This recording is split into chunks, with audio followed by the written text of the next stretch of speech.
Il est 9h04, bienvenue si vous nous rejoignez, vous êtes dans le live de TV Finance. Nous sommes le mardi 16 novembre, merci de nous rejoindre, on se connecte tout de suite au marché boursier et pour les commenter en direct, j'accueille aujourd'hui Hervé Dupré, trader pour compte propre et fondateur du site Carl Trading. Bonjour Hervé, bienvenue à vous.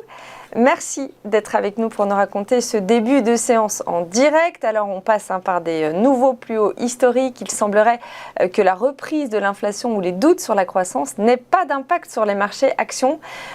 Comment a-t-on ouvert la bourse ce matin ? Bonjour Karine, effectivement, on ouvre directement sur un nouveau record historique. Alors comme vous le disiez, l'inflation qui dans les discours sont maintenus selon toute vraisemblance, serait maintenue selon toute vraisemblance de manière transitoire. Pour l'instant, nous n'avons pas d'impact sur les marchés. Le marché continue de monter tant bien que mal. Cependant, nous avons décidé de mettre un frein à nos achats sur repli pour ce qui est des marchés actions actuels, dans l'attente des échéances de vendredi. Donc là, c'est extrêmement difficile à trader puisque les mouvements sont extrêmement faibles, même si l'on voit que dès l'ouverture, le marché inscrit directement un nouveau plus haut.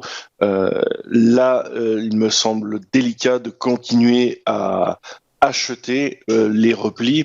Donc la stratégie achat sur repli est terminée. On laisse porter les positions prises dans toute la hausse depuis le breakout des précédents plus hauts historiques.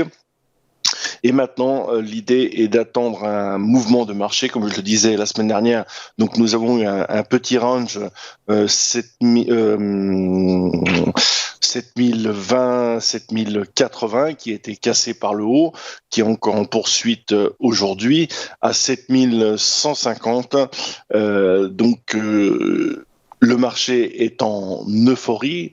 Pour moi, même si c'est relativement modéré, on est plutôt sur des impulsions, range impulsions. Donc pas vraiment de gros mouvements à se mettre sous la dent, si ce n'est que là, je pense que d'un point de vue technique, le marché atteint quand même des niveaux, pour ne pas dire stratosphériques, largement surcotés. Donc je suis plutôt à la recherche, par exemple, de ventes à titre plutôt spéculatif, pour chercher des points de repli plus importants. Toutefois, tant que le marché ne fait pas un gros mouvement qui montrerait une vague d'essoufflement à minima de consolidation, que je situe au niveau de 7000, en intraday à 7114, pour pouvoir aller chercher un retracement significatif et pouvoir éventuellement reprendre beaucoup plus bas. Donc pour l'instant, l'idée, c'est plutôt de vendre vers les 7150 pour chercher 7136 en première intention. Et puis voir un petit peu comment le marché se comporte, tout en regardant de l'autre côté de l'Atlantique, qui est le S&P, le Nasdaq et le Dow, qui montrent plutôt un essoufflement, qui sont moins dans un engouement haussier comme nous pouvons avoir en Europe. Donc, à un moment donné, il va y avoir alignement de ces marchés. Le tout, c'est d'être présent. Encore une fois, nous avons beaucoup de discours. D'un point de vue macro, les stats de cet après-midi seront importantes. Vous avez Christine Lagarde qui parle tous les jours cette semaine. Donc, plutôt un marché à travailler sur des petits écarts. Vous voyez, le 7150 commence à réagir légèrement. On n'est pas sur des écarts de 1 ou 2% intraday, loin de là. Mais là, la stratégie d'acheter sur repli me semble plutôt inadaptée, vu que les replis sont relativement faibles.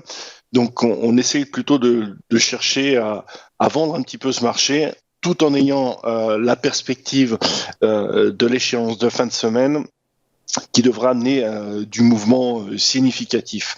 Donc, très prudent, plus trop envie de racheter, si ce n'est des points vraiment plus extrême bas. Et voilà en gros la stratégie intraday. Merci Hervé, merci pour cette analyse en direct et ce premier point. Sur le CAC, on l'aura compris, on reste prudent. On va marquer une nouvelle pause et on poursuit ce live en direct, comme son nom l'indique, avec nos fameuses Market Movers. À tout de suite.